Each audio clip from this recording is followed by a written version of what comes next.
देखिए आज हम पढ़ेंगे पैसिव पैटर्न वाले हिंदी के वाक्यों का अंग्रेजी में अनुवाद करना।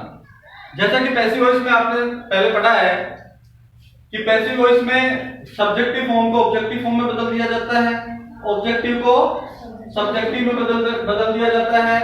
पैसिव पैटर्न में वर्ब की थर्ड फॉर्म का यूज किया जाता है, ठीक है। और जो टेंस पैटर्न है, टेंस पैटर्न में आपने पढ़ा होगा कि यदि वाक्य में इंडेफिनिट टेंस दिया जाता है, यदि वाक्य में इंडेफिनिट टेंस दिया जाता है तो उसी के कंटीन्यूअस की helping verb plus third form का यूज करना है। अर्थात मान लीजिए आपको प्रेजेंट इंडेफिनिट दिया गया तो आप प्रेजेंट कंटीन्यूअस की हेल्पिंग वर्ब और उसके जस्ट बाद किसका यूज करेंगे? थर्ड फॉर्म का।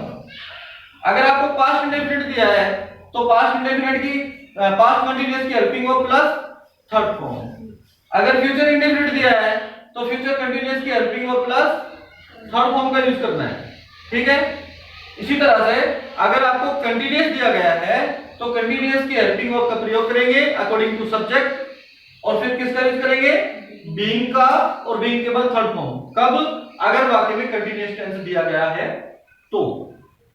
अगर कोई भी परफेक्ट दिया गया है तो उसी परफेक्ट की हेल्पिंग वर्ब और हेल्पिंग वर्ब के बाद हम यूज करेंगे बीइंग का, BWN, और उसके बाद थर्ड फॉर्म, ठीक है। कोई भी जो परफेक्ट कंटीन्यूअस है, चाहे वो प्रेजेंट परफेक्ट कंटीन्यूअस हो, चाहे वो पास्ट परफेक्ट कंटीन्यूअस हो, और चाहे वो फ्यूचर परफेक्ट कंटीन्यूअस हो, पैसिव पैटर्न में टेंस चेंज नहीं किया जाता। एक होता है बेटा फ्यूचर कंटीन्यूअस, फ्यूचर कंटीन्यूअस का भी टेंस चेंज नहीं किया जाता। तो देखिए जब आप हिंदी के वाक्य का पता लगाए कि ये पैसिव पैटर्न का है या नहीं तो उसकी पहचान ये होगी कि पहली शर्त तो ये कि उसमें सब्जेक्ट होगा नहीं, सब्जेक्ट होगा नहीं, और अगर सब्जेक्ट दिया गया होगा तो वो के द्वारा से जुड़ा होगा। किससे जुड़ा होगा? के द्वारा से जुड़ा होगा, ये पक्की बात है। और दूसरी पहचान ये देख सकते हैं हम कि पैसिव पैटर्न का जो वाक्य होगा ना उसके अंत में, हिंदी के वाक्य के अंत में आपको क्रियाएं दो दिखाई देंगी। कितनी दिखाई देंगी? दो। लेकिन वो सिर्फ दिखाई देंगी, होगी वास्तव में एक। अब जैसे आपके सामने ये वाक्य है, सड़क की मरम्मत की जा रही है। सड़क की मरम्मत कौन कर रहा है? वाक्य को देख के आपको पता लग रहा है क्या? नहीं पता लग रहा ना, तो ये पैसिव पैटर्न का वाक्य है। फिर भी अपने आप को संतुष्ट करने के लिए हम वाक्य के अंदर क्रिया जाके देखेंगे। मरम्मत करना और जाना दो दिखाई दे रही है, जबकि है एक ही। तो ये पैसिव पैटर्न का वाक्य है। पैसिव पैटर्न का वाक्य है तो हम क्या करेंगे? ऑब्जेक्ट को सब्जेक्ट बनाएंगे। मरम्मत किसकी की जा रही है बेटा? सड़क की। The road. अब टेंस का पता लगाइए, कौन सा टेंस है बेटा? Present continuous. प्रेजेंट कंटीन्यूअस है तो देखिए जब कोई भी कंटीन्यूअस होता है तो कंटीन्यूअस की हेल्पिंग वर्ब प्लस बीइंग का यूज करेंगे। तो प्रेजेंट कंटीन्यूअस है तो प्रेजेंट कंटीन्यूअस की हेल्पिंग वर्ब क्या क्या होती है बेटा? Is and are. तो द रोड सिंगुलर नंबर है, थर्ड पर्सन इज का यूज किया। जब कंटीन्यूअस है तो कंटीन्यूअस की हेल्पिंग वर्ब प्लस बीइंग का यूज करेंगे, और बीइंग और बीइंग के बाद हमेशा थर्ड फॉर्म आता है। बीइंग और बीइंग के बाद कौन सी फॉर्म आएगी? थर्ड फॉर्म पैसिव वॉइस में। मरम्मत करने का हो जाएगा बेटा रिपेयर। एंड पुलिस को कंप्लीट आपका वाक्य। कठिन है क्या? दूसरा वाक्य देखिए, सुमित को अगले सप्ताह बहादुरी पदक दिया जाएगा। सुमित को अगले सप्ताह, लेकिन सुमित को बहादुरी पदक देगा कौन? पता लग रहा है?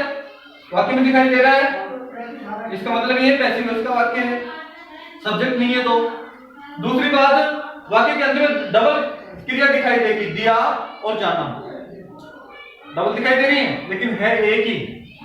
तो बेटा हम सबसे पहले क्या करेंगे? जो हमारा वाक्य में ऑब्जेक्ट है ना उसको सब्जेक्ट बनाएंगे। आपने पढ़ा होगा हिंदी में, कर्ता ने कर्म को, सुमित को, तो सुमित क्या है बेटा? कर्म। इंग्लिश में बोले तो ऑब्जेक्ट।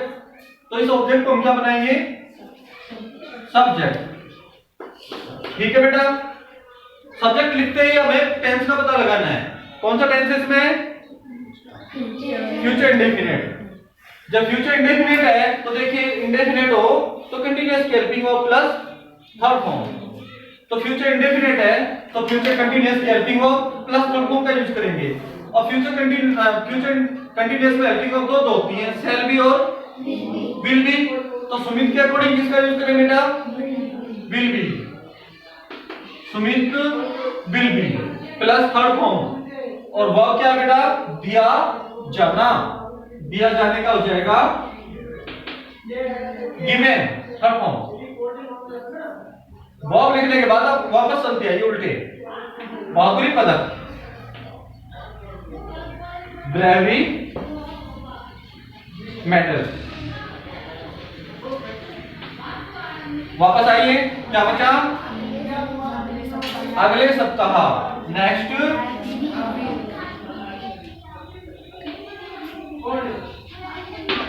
समझ में आ रहा है? कोई दिक्कत? तीसरा वाक्य है बच्चों को अंग्रेजी पढ़ाई जा रही थी। ठीक है बेटा, अंग्रेजी कौन पढ़ा रहा था? वाक्य को देख के पता लग रहा है? पता लग रहा है? नहीं लग रहा ना? तो ये पैसिव पैटर्न का वाक्य है। फिर भी और संतुष्ट होने के लिए आप क्या करेंगे? वाक्य के अंत में जाएंगे और क्रिया को देखेंगे। देखिए, पढ़ाना और जाना, दो क्रिया दिखाई दे रही है। अब आप 100% कंफर्म हो जाइए अपने आप में कि ये वाक्य पैसिव वॉइस का ही है। अब पैसिव वॉइस का है तो बेटा जो ऑब्जेक्ट दिया गया है ना उसको हमें सब्जेक्ट बनाना है। ठीक है, बच्चों को, कर्ता ने कर्म को, ये कर्म है, ये ऑब्जेक्ट है, इसको सब्जेक्ट बनाओ। प्लूरल है ना, दे लगाएंगे। The children. अब टेंस का पता लगाएंगे। कौन सा टेंस का वाक्य बेटा? ये पास्ट कंटीन्यूअस। जब कोई भी कंटीन्यूअस होता है तो उसी कंटीन्यूअस की helping verb plus being plus third form का यूज करेंगे। तो जब बेटा पास्ट कंटीन्यूअस है तो पास्ट कंटीन्यूअस में helping verb was and verb, तो वॉज और वर्ब में से किसका यूज करें? वर्ब, क्योंकि ये प्लूरल है। कंटीन्यूअस की helping verb plus third form, और sorry being plus third form, पढ़ाया जाना, थर्ड फॉर्म कोड। वापस आइए, जो बचते गए वो तो लिखते जाएंगे। अंग्रेजी,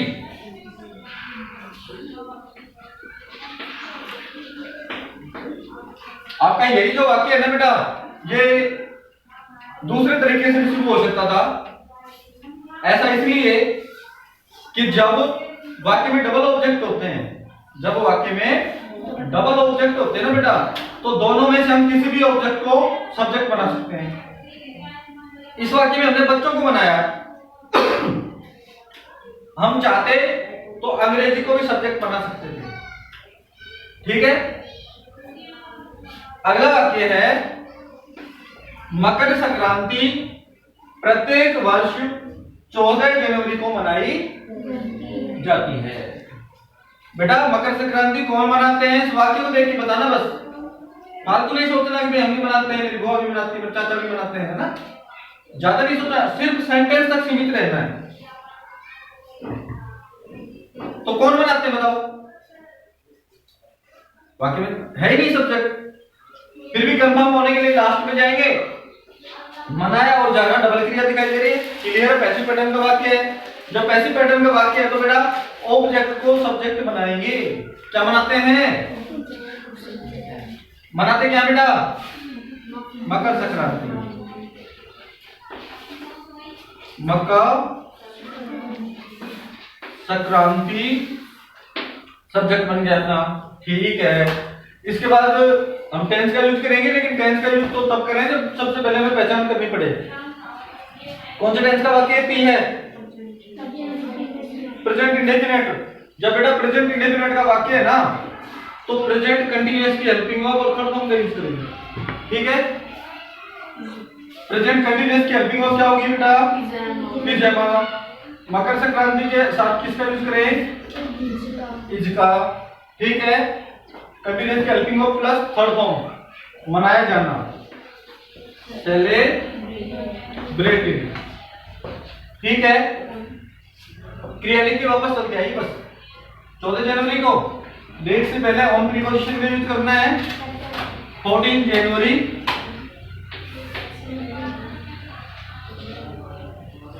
और भी चाहिए प्रत्येक वर्ष, every year. Clear? Any problem? आपका 5वां वाक्य है ताजमहल शाहजहां के द्वारा बनवाया गया। अब इसमें इनएक्टिव सब्जेक्ट दिया गया है। सब्जेक्ट के द्वारा सबसे जुड़ा मिलेगा। अगर वाक्य में सब्जेक्ट होगा ना पैसिव वॉइस के वाक्य में, तो सब्जेक्ट किससे जुड़ा होगा? के द्वारा। और तुरंत समझ जाएगी पैसिव वॉइस का वाक्य।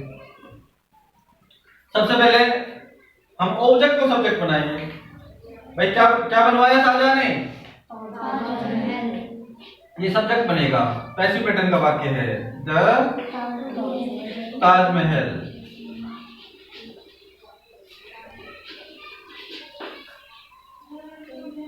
क्रिया के अंत में या आ रहा है। कौन सा टेंस का वाक्य बेटा? Past indefinite.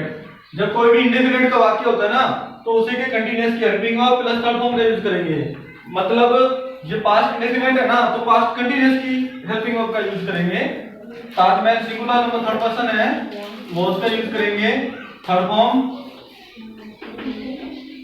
ठीक है, और फिर वर्ब लिख के हम क्या करते हैं? वापस आते हैं बाय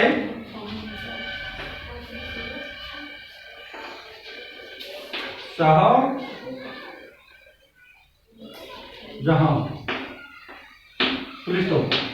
आए समझ में?